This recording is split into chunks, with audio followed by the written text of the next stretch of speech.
He only knew that the boy was cold. He only knew that the boy had been standing at that corner for a long time. Vincent Hale noticed him the way you notice a crack in the sidewalk.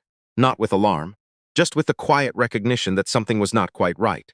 The boy was maybe 11, maybe 12, standing outside the entrance to Barrow's Fine Foods on Clement Street with his hands pushed deep into the front pocket of a gray hoodie that was 2 sizes too large and doing very little to keep out the November wind.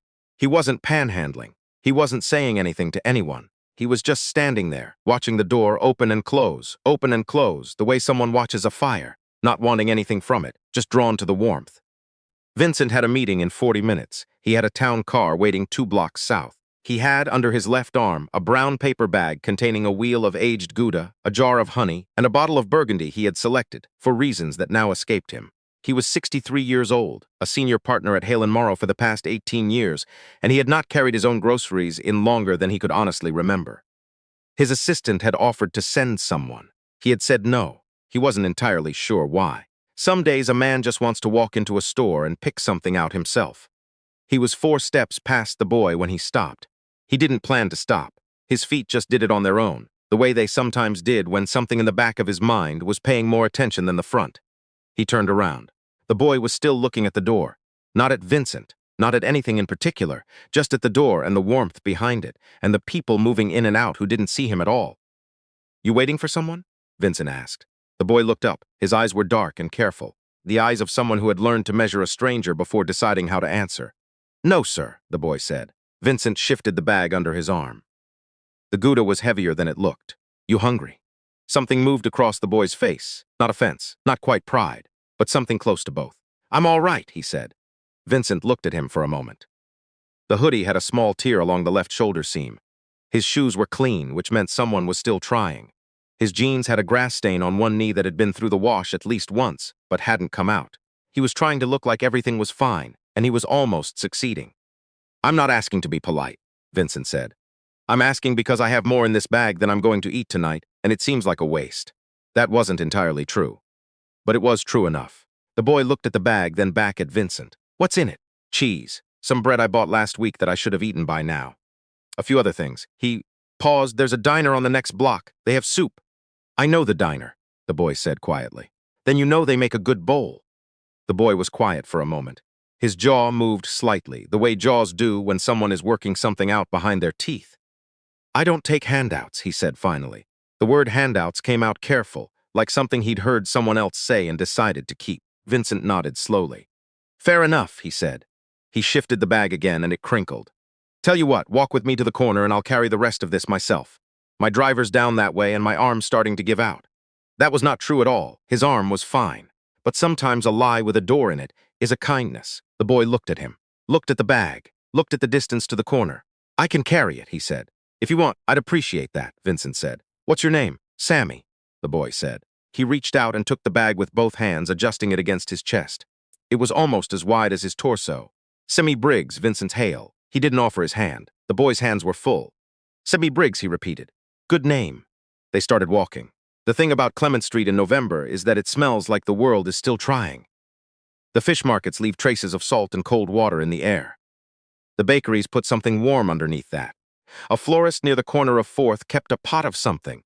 Eucalyptus, maybe, propped outside the door, and even on the gray days it cut through everything else like a piece of good news you weren't expecting. Sammy walked a half step behind and slightly to the right, the way a boy will when he's not sure yet whether he's in trouble.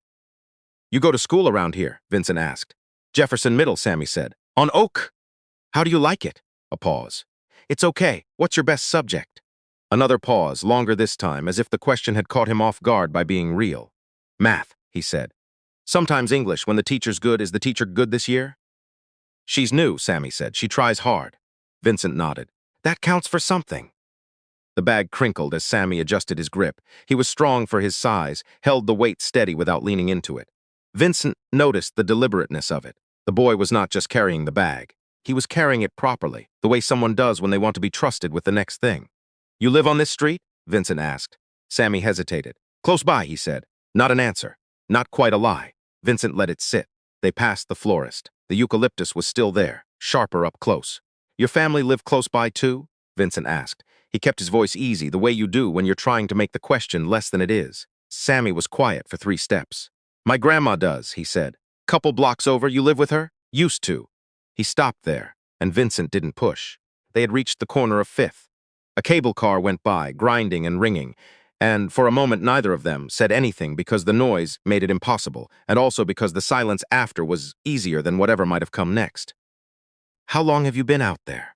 Vincent asked. He meant standing in front of the store. He thought Sammy probably understood that. A while, Sammy said. Since this morning?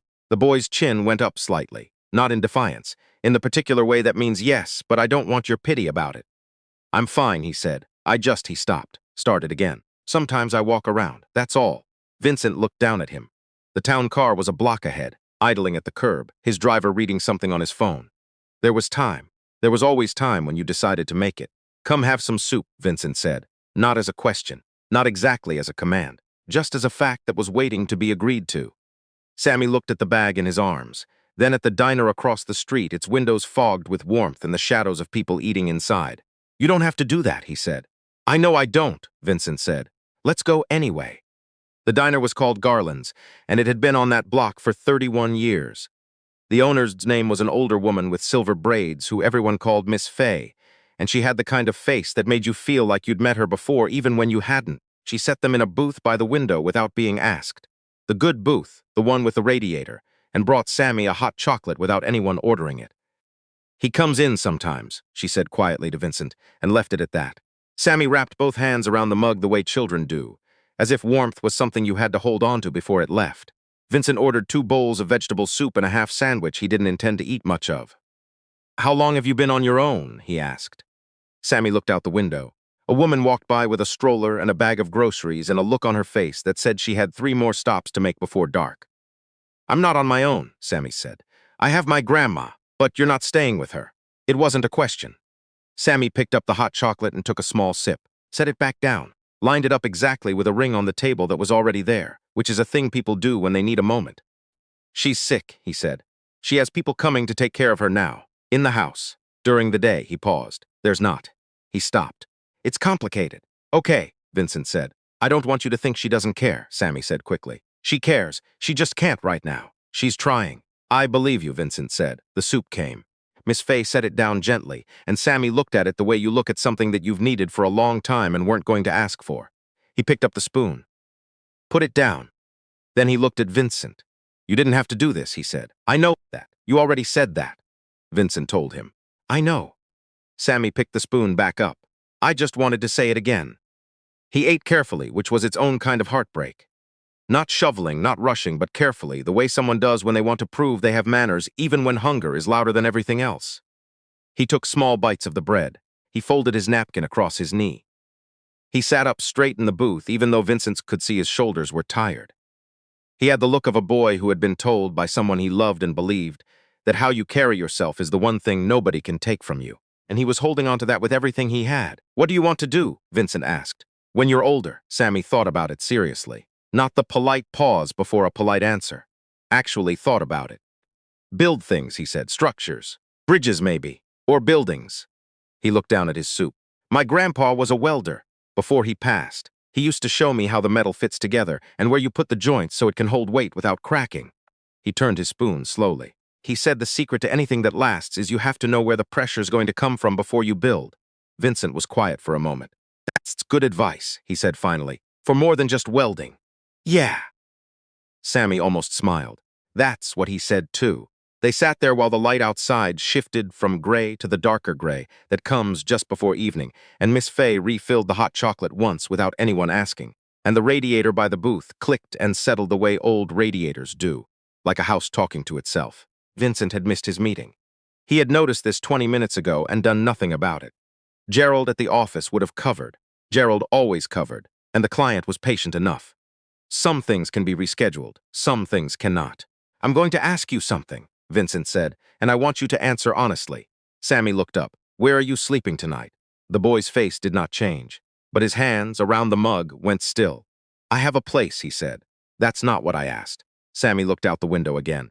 A bus went by, its windows lit up yellow against the dark street, passengers reading phones and staring at nothing, going somewhere warm. There's a church, he said slowly. On Arguello. They let you in if you're quiet and you don't bother anyone. How long has that been the arrangement? Sammy's jaw shifted. 3 weeks, he said. Maybe 4. 4 weeks. November in San Francisco. 12 years old, give or take, sleeping in a church doorway or a pew because there was nowhere else. Sammy, Vincent said. He waited until the boy looked at him. I'm going to make a phone call tonight to someone I know who runs a program for kids in exactly your situation. Good kids who are in a hard stretch through no fault of their own. It's not a shelter, it's a house. It's on a street with a yard and a woman named Mrs. Adler, who is approximately the most terrifying person I have ever met in the kindest possible way. He paused. She has a rule that you eat dinner at the table and you do your homework before anything else. I think you'd find that acceptable. Sammy stared at him. I don't know you, he said. Not suspicious, just honest. No, Vincent said. You don't. Why would you do that? Vincent picked up his coffee cup. It was half empty and had gone cold without him noticing. He looked at it for a moment, then set it back down. Because it's a Tuesday, he said. And because you carried my bag to the corner when you didn't have to. And because your grandfather was right about where you put the joints. He looked at the boy. And because I was 12 once, and I had a bad year, and someone made a phone call, and that's the only reason I'm sitting here instead of somewhere else entirely. Sammy was quiet for a long moment. The radiator clicked. Someone at the counter laughed at something. What if I say no? Sammy asked. Then I give you my card, Vincent said, and you call me in a week when you change your mind. Another long moment. Sammy looked down at the table, then back up. You said Mrs. Adler, he said. Is she actually terrifying? She told a sitting judge that his casserole was dry, Vincent said. He agreed with her. Something shifted in Sammy's face, a loosening, small but real, like ice at the edge of a window when the sun gets to it. Okay, he said, quietly, okay. The call took 11 minutes. Miss Adler asked 4 questions, said she'd have a room ready by 8, and told Vincent not to bring anyone to her door after 9 without calling first because she kept a schedule. Vincent called his driver. Sammy sat with his hands in his lap and looked at the diner around him like someone memorizing it. Not because he thought he'd never be warm again. Just because warmth, when you've been without it, deserves to be noticed. Can I ask you something? Sammy said. Go ahead. What do you do for work? I'm a lawyer, Vincent said. Have been for a long time. Sammy considered this. My grandma says lawyers are like doctors, he said. She says they either help you or they don't, and the difference is the ones who remember what it felt like before they knew everything. Vincent looked at him. She sounds like a smart woman, he said.